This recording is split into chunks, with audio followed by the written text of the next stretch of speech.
Oi, gente! Eu queria falar com vocês sobre os reis de Judá. Ultimamente Deus tem falado bastante comigo sobre os reis, né? E, cara, eu fico assim, maravilhada com tudo que aconteceu na dinastia de Davi. Primeira coisa que eu fico muito maravilhada e muito encantada é como Deus foi fiel com ele até o fim. Porque assim, Davi já estava morto, entendeu? Então, assim, se Deus quisesse, ele não precisava ter sido fiel a ele. Mas mesmo assim, Deus foi fiel. E aí, quando Salomão foi lá e pecou, ele falou assim, olha só, o cara que ele foi lá, escolheu, né, o Georão, não lembro o nome dele, mas ele falou assim, olha só, fulano, escolhe 11 pedacinhos aqui, porque você vai dominar sobre 11 tribos, mas uma tribo vai ficar com a descendência de Davi, que foi a tribo de Judá. Então, assim, a primeira coisa que eu quero falar pra vocês é que eu fico muito maravilhada e encantada com a fidelidade do nosso Deus. Segunda coisa, é muito doido como aconteceram, né, com os reis de Judá. Porque, assim, tiveram reis que fizeram o que Deus aprova. Só que eles não eram reis íntegros. Eles não tinham um coração 100% em Deus. Eles não tinham um coração que fosse guiado por Deus. E é muito interessante que mesmo quando aparece que esses reis fizeram o que Deus aprova, ainda na Bíblia ainda faz questão de deixar lá, sabe, escrito que eles não tiveram um coração íntegro. Eu acho muito interessante, mesmo falando assim, fulano fez o que Deus aprova, mas ele não fez isso de todo o coração, ele não foi um rei íntegro, ele não fez como seu antecessor Davi. Eu acho isso muito interessante, porque nada na Bíblia está lá por acaso. E por que eles fizeram tanta questão de falar que eles não tinham um coração íntegro? E também tem um exemplo dos homens que tiveram um coração íntegro. Um desses exemplos é o rei Ezequias, que eu acho assim que foi o rei que eu mais gostei, sabe, até agora.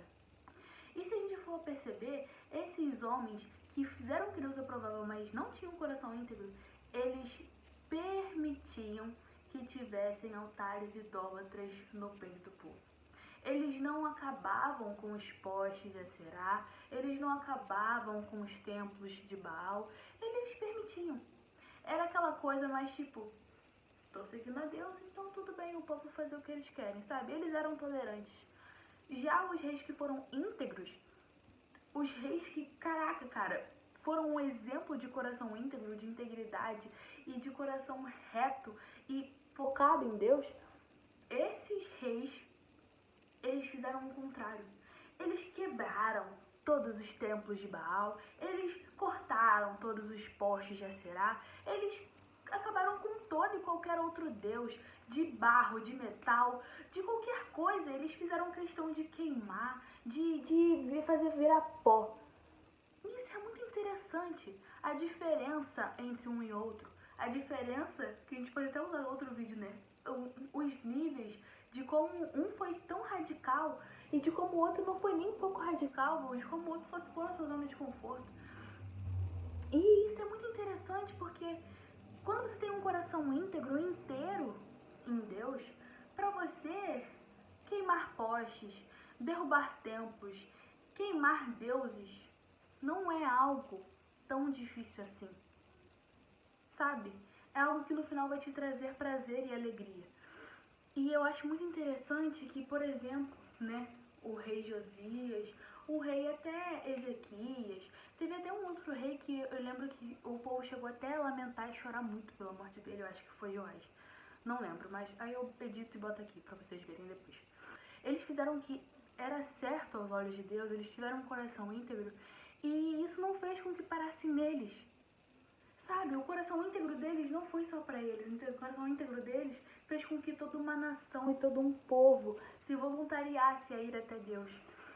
E isso é muito interessante, porque quando eles estavam de frente, esses reis de coração íntegro, o povo voluntariamente queimava os postes, quebrava os templos e se voltavam a Deus. Ezequias, por exemplo, ele proclamou o que estava escrito no livro da lei. Ele pediu para homens irem em todas as tribos de Israel. Mais uma coisa muito interessante, ele não pensou só no reino dele, que era Judá.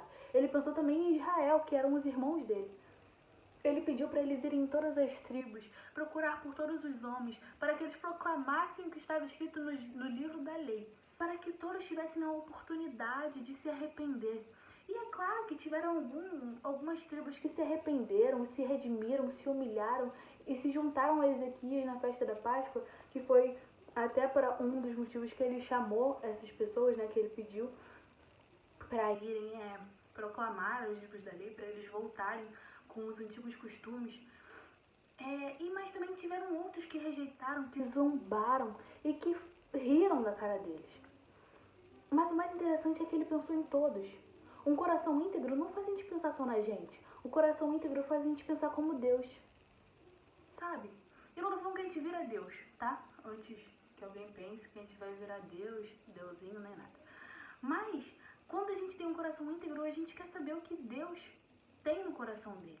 A gente quer saber o que Deus quer, sabe? A gente quer viver segundo o que Ele quer para a gente, porque a gente tem um coração inteiramente nele. E queimar os postes e quebrar os templos não é mais tão difícil assim. Uma coisa que eu quero deixar para vocês hoje é: busque ter um coração íntegro. Busque a Deus de todo o seu coração, que você vai encontrá-lo. Peça a Deus fome e sede da palavra e você vai ter. Busque e você vai achar. Procure e você vai conseguir ter um coração íntegro. Esses homens que tiveram um coração íntegro, eles só tiveram esse coração íntegro porque eles buscavam a Deus desde a sua juventude. E eu não tô falando que se você já for mais velho, se você já for idoso, se você já estiver no meio da idade, você não tem mais oportunidade. Você pode começar a buscar a Deus agora. Mas eles tiveram um diferencial, que eles buscaram a Deus desde o início. Eles sempre buscavam a Deus. Ezequias, por exemplo, era um homem de oração. Ele sempre orava a Deus, e até quando ele estava com um pecado, antes da morte dele, que era o pecado do orgulho, ele orou para Deus, Deus curou ele, e Deus mostrou para ele que ele estava com orgulho, e ele foi e se humilhou. Porque ele já tinha uma intimidade com Deus, ele já tinha um local de oração, ele já tinha um relacionamento estabelecido. Ele tinha um coração íntegro inteiro em Deus. Então eu acho que esse vídeo é mais um chamado ao despertamento dos corações íntegros. Que nós venhamos querer ter corações íntegros e inteiros em Deus. Eu acho que é isso. É isso, gente. Um beijo, obrigada por assistir esse vídeo até o final. Se você gostou, dá um like. Eu sempre esqueço de falar pra você dar um like, mas dá um like aí pra mim saber que você gostou, né? E se você não é inscrito no canal, se inscreve aí, tá? Beijo, tchau e até o próximo vídeo.